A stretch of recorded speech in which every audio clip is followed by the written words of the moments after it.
Hi hello नमस्कार, स्वागत आहे तुमचं माझ्या मराठी कथा या यूट्यूब चॅनलमध्ये। कथेचं नाव आहे प्रपोज। चला तर कथेला सुरुवात करूया। काळ्या जिभेची कुठली, तोंड बंद कर नाहीतर बघ। हॉस्पिटलच्या शांत वातावरणात महिला कर्मचारी एका पेशंटवर ओरडत होती। तिचा आवाज मात्र हॉस्पिटलच्या दुसऱ्या मजल्यावरच्या संपूर्ण वार्डमध्ये घुमला होता। दुपारची कडक उन्हा आता काहीशी कमी होत सूर्य अस्तित्वाकडे झुकत चाललेला होता। पायऱ्या चढून हॉस्पिटलच्या वार्डमध्ये इन्स्पेक्टर झपाझप पाऊल टाकत चालत येत होते।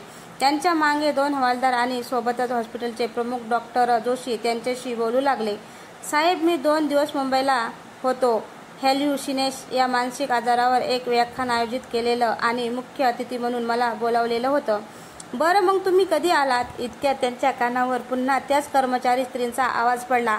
ए सटवे, काळ्या जिभीची कुठले, असं काहीतरी अभद्र बोलतेस म्हणून तुझ्या घरच्यांनी इथं ठेवलंय तुला।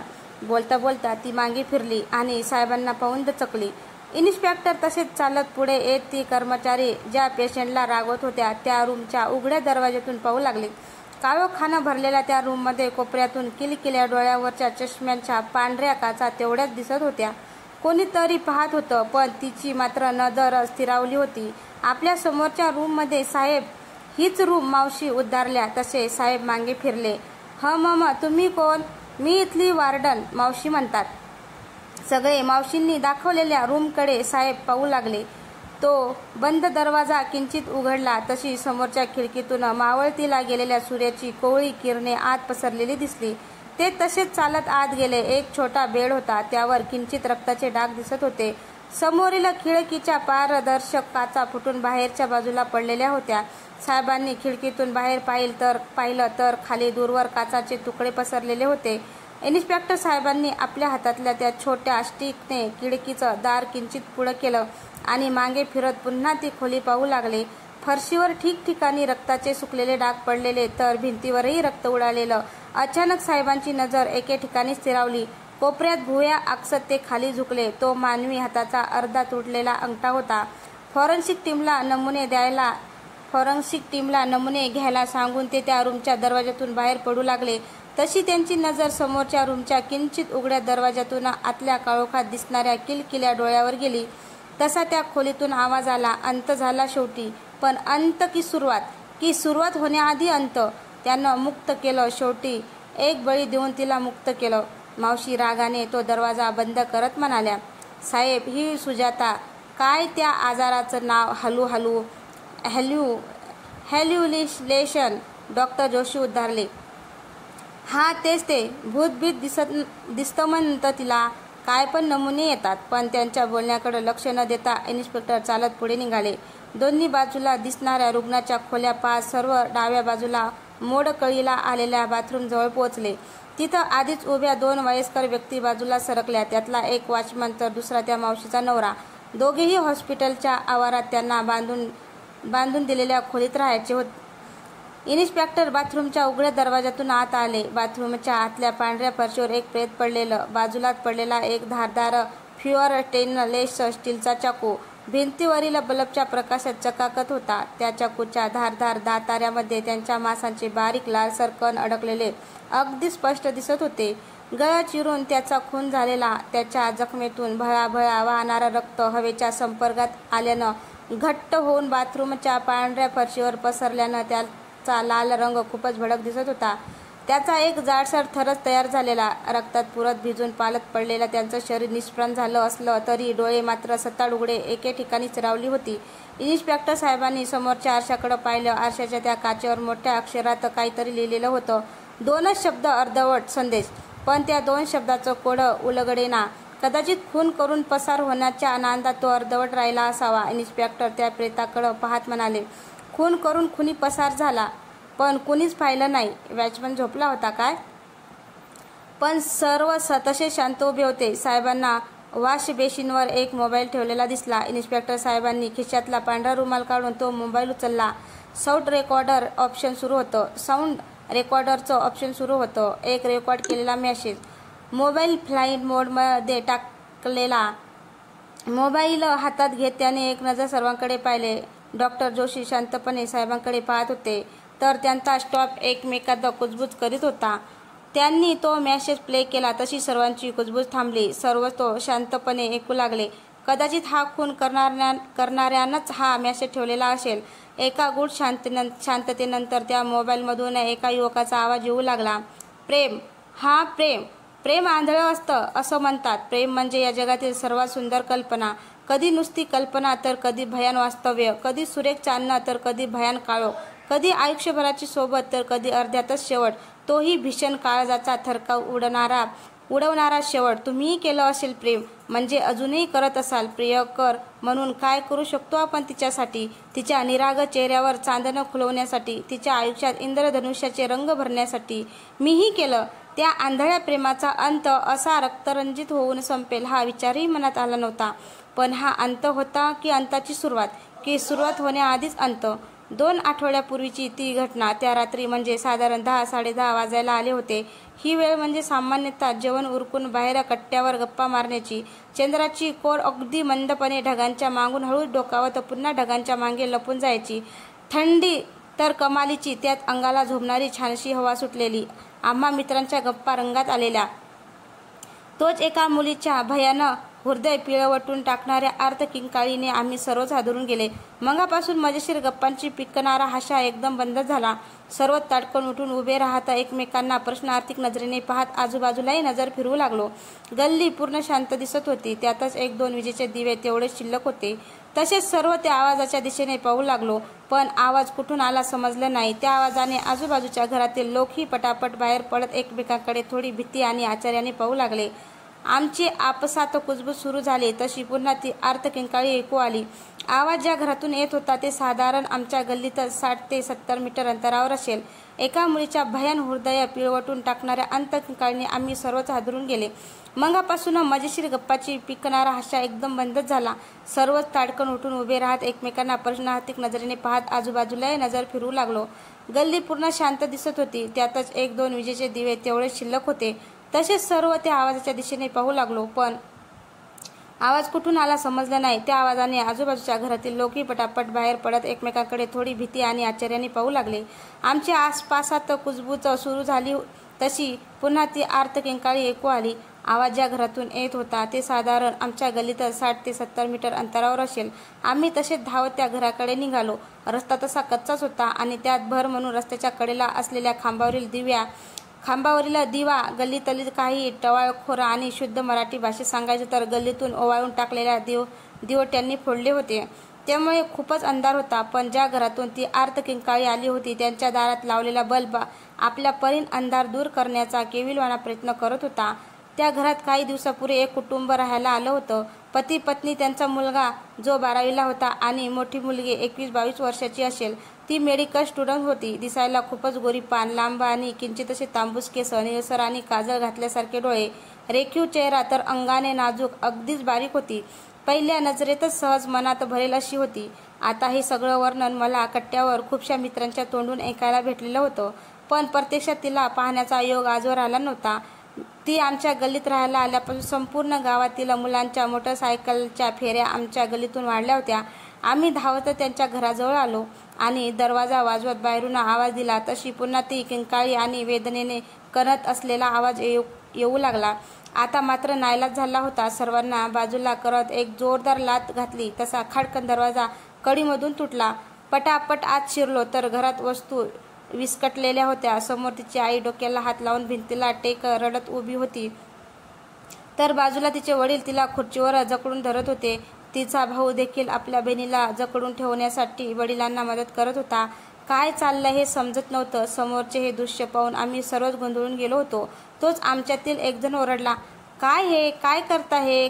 का स्वतःच्या मुलीसोबत असं करताय? सोडा तिला. तसं सगळं वातावरण एकदम शांत झालं. ती मुलगीही खुर्चीवर बसून तशीच रडत होती. तिच्या वडिलांनी हाताची पकड सैल करत बाजूला झाले.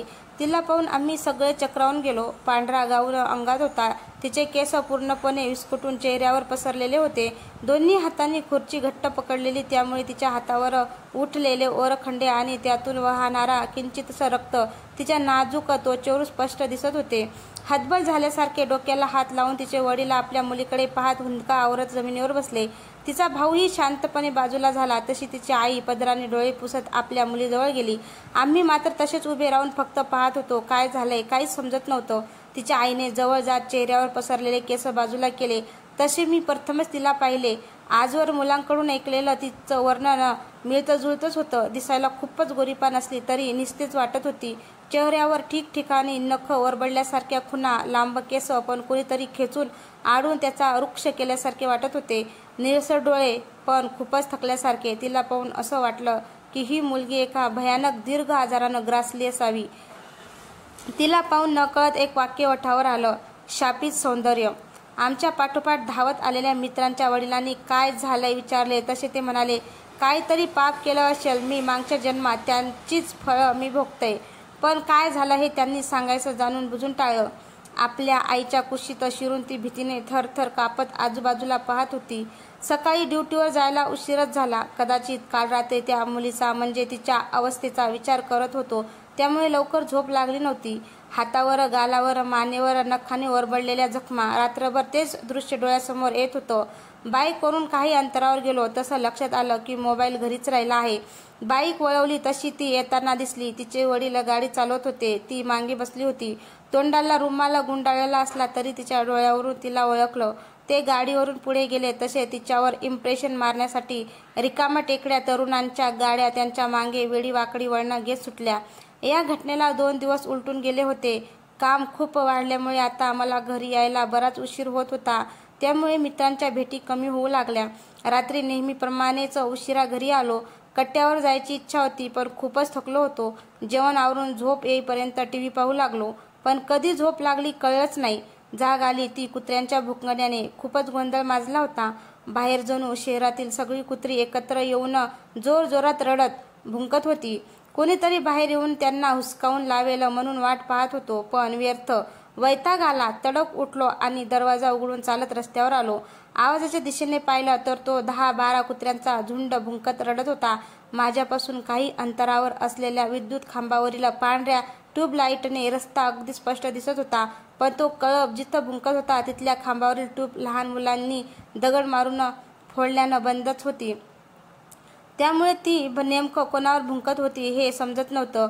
मला त्या आवाजात झोप येत नव्हती म्हणून बाजूचाच एक लहानसा दगड उचलून हातात घेतला आणि त्यांच्या दिशेने फिरकावला. तसा कुई कुई करत धावतच तो झुंड अंधारात नाहीसा झाला. पण भुंकणं चालूच होतं, फक्त आवाज कमी होता. पुन्हा एकदा रस्त्यावर नजर टाकली तर जिथं त्या श्वानाचा गोंधळ चालू होता तिथंच घराला लागून बांधलेल्या कट्ट्यावर कोणीतरी बसलं होतं.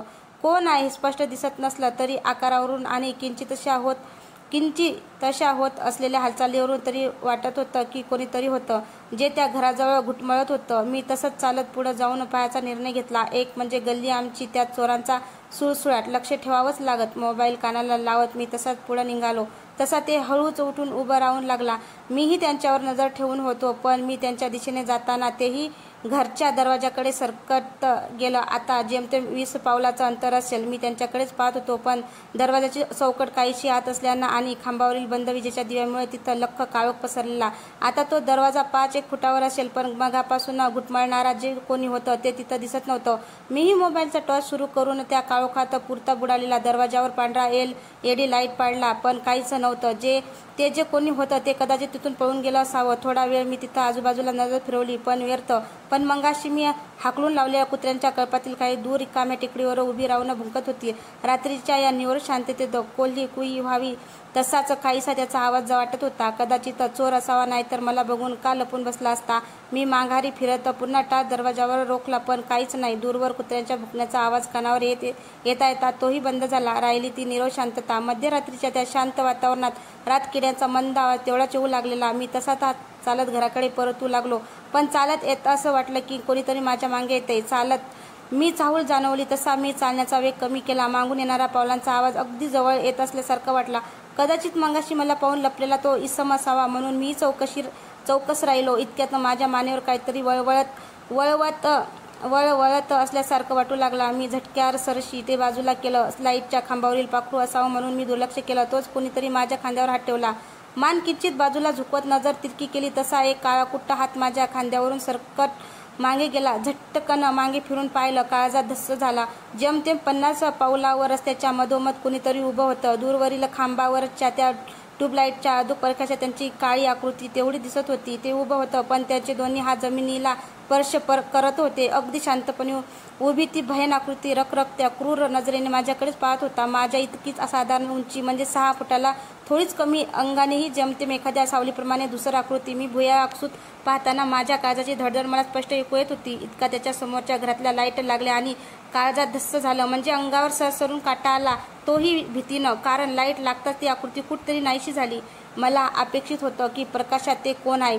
लाईट लागताच ती आकृती कुठतरी नाहीशी झाली. मला अपेक्षित होतं की प्रकाशात ते कोण आहे समजेल, पण झालं अगदी उलट. घरात जावं की तिथंच थांबावं या संभ्रमावस्थेत होतो की त्या घरात थोडा गोंधळ सुरू असल्यासारखा वाटला. घरातून कोणीतरी घाईतच बाहेर पडलं. गोंधळलेल्या मनस्थितीतच होते. तसे एकाच गल्लीत राहत असल्यानं थोडी ओळख होतीच. मला समोर पाहताच हात करून बोलावलं.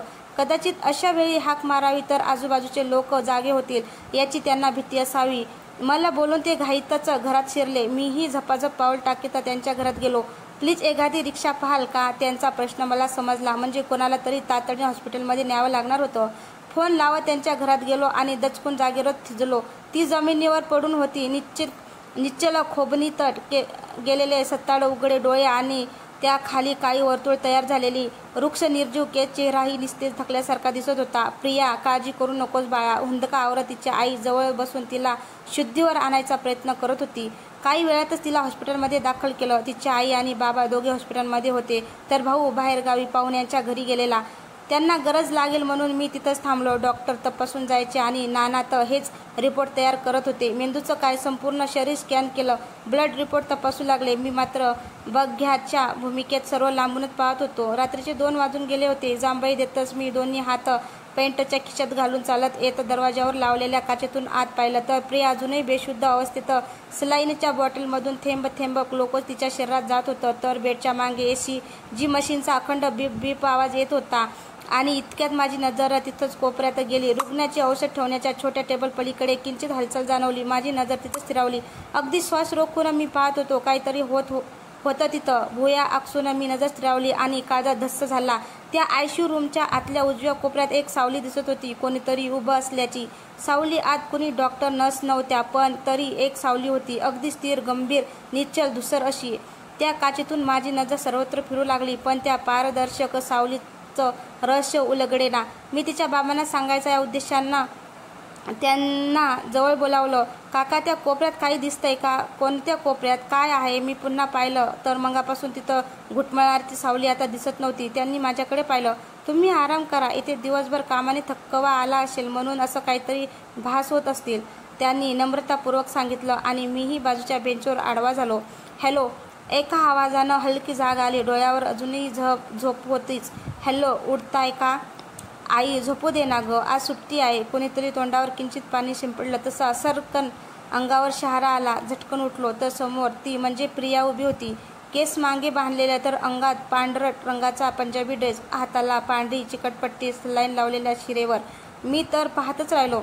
सॉरी, तुम्ही इथं काय करताय? चला आत बेडवर आराम करा. नर्स, मी एका नर्सकडे पाहत हाक दिली. यांना आत घेऊन जा. त्यांना डिस्चार्ज दिलाय, नर्स म्हणाली. काय डिस्चार्ज? हो, ती नर्स निघून गेली. हो, आपण घरी जातोय, प्रिया म्हणाली. हे काय चाललंय, समजेल का प्लीज? मी भारी कन्फ्यूज होतो, पण तिच्या तब्येतीत बदल मात्र दिसत होता. चला, रिक्षा आणलीय. तिचे बाबा चालत येत मला बघून बोलू लागले. तुमचं बरंच जागरण झालंय आमच्यामुळं, खूप त्रास झालाय तुम्हाला. मी चक्रावून गेलेलो. एक मुलगी जी रात्री आयसीयू मध्ये होती आणि आता घरी जाते व्यवस्थित. इथले बरेच कर्मचारी, नर्स त्यांच्या परिचयाचे होते. ॲडमिट पेशंटच्या जवळ जात त्यांची विचारपूस करायची, तर एखाद्या पेशंटला स्वतःचा आयसीयू लावायला मदत करायची. मनमोकळी हसरी. तिचे वडील काउंटर शेजारी उभे बिल भरत होते, तर तिची आई आणि मी बाजूला उभे तिला पाहत होतो. प्रिया, चल बाळा, तिच्या वडिलांना हाक दिली तशी ती ही नर्स ना बाय म्हणत चालत आली. प्रश्न खूप होते, पण विचारू तरी कसं? काल तुम्ही इतक्या सिरियस कंडिशनमध्ये होता आणि काही तासात पुन्हा व्यवस्थित, जसं काही झालंच नाही. ती थोडी अस्वस्थ झाली. माझ्याकडे पाच शांतपणे म्हणाली. सांगेन नंतर. तुमचा नंबर द्या. एकाच गल्लीत राहतो ना. तसेही तुमचे खूप उपकार झालेत. उपकार? मदत करणे म्हणजे उपकार का? माझ्या बोलण्याला तिची आई उत्तर देत म्हणाली. हो, उपकार. ज्या अपार्टमेंटमध्ये राहत होतो तिथं अनुभवलंय आम्ही. ते स्वतःच्या बंद दरवाजाच्या किहोलमधून माझ्या मुलीची अवस्था पाहायचे, आमची होणारी धावपळ पाहायचे, पण कोणीच मदतीला येत नव्हतं. आमच्या मुलीची अशी अवस्था बघून रक्ताची नातीही दुरावली. अवस्था म्हणजे? मी आश्चर्याने विचारलं. डॉक्टर म्हणतात तिला त्या पुढ बोलणार तोच तिचे वडील समोरून येत म्हणाले, चला रिक्षा आणली. सर्व रिक्षाने घरी पोहोचलो. या घाईत प्रियाचा नंबर मात्र आठवणीनं घेतला. व्हॉट्सअप बनवणारे पण ग्रेट. खरंच म्हणजे तिच्यासोबत आता व्हॉट्सअपवर बोलणं रोजच. खूप छान मैत्री झाली आमची. आमच्या जॉबवर मोबाईल वापरायला बंदी होती, पण मी ऑनलाईन असतानाही ती मात्र मेसेज व्हिडिओ पाठवत राहायची. मला तर तिची जणू सवय झाली. कुणास ठाऊक कसं, पण ती मला आवडू लागली होती. छान बोलका स्वभाव होता तिचा. बोलायची, मस्करी करायची, रागवायची आणि पुन्हा मी रागात आहे का पाहायला पुन्हा मेसेज करून सॉरी म्हणायची. एखादा नवीन पदार्थ केला की तो कसा झालाय बघायला मलाच बोलवायची. मी एकदा म्हटलं, तू खूपच छान जेवण बनवतेस आणि नवीन पदार्थ केलास की मलाच खायला देतेस, मग बाकीच्यांना थँक्स. खरं सांगू का आई, प्लेटमधला पदार्थ खा. तिच्या आईकडे पाहत म्हणालो. एवढा रिस्पेक्ट कोण देत नव्हतं मला. त्यावर प्रिया म्हणाली, मेडिकलची स्टुडंट आहे. आपला प्रयोग कसा झाला हे एखाद्या प्राण्यावर टेस्ट करून बघायची जणू सवयच झाली. त्यावर तिच्या घरात चांगलाच हास्य पिकला. माझं केविलवानं तोंड पाहत हळूच स्वतःचे कान पकडून माफी मागितली. पण राग नव्हता तिच्या कसल्याच बोलण्याचा, मस्करीचा. ती काही बोलू दे, किती मस्करी करू दे, छान वाटायचं. तिला पाहिलं की सारं जग हरवून जायचो, कारण माझ्यासाठी ती आता जगातील सर्वात आवडती होती, स्वतःच्या जीवापेक्षाही. पण ते इथं आणखी किती दिवस आहेत हे माहीत नव्हतं. तर मित्रांनो, तुम्हाला ही कथा कशी वाटली? कथा आवडल्यास लाईक, कमेंट, शेअर करायला विसरू नका. तसंच चॅनलवर कोणी नवीन असेल तर चॅनल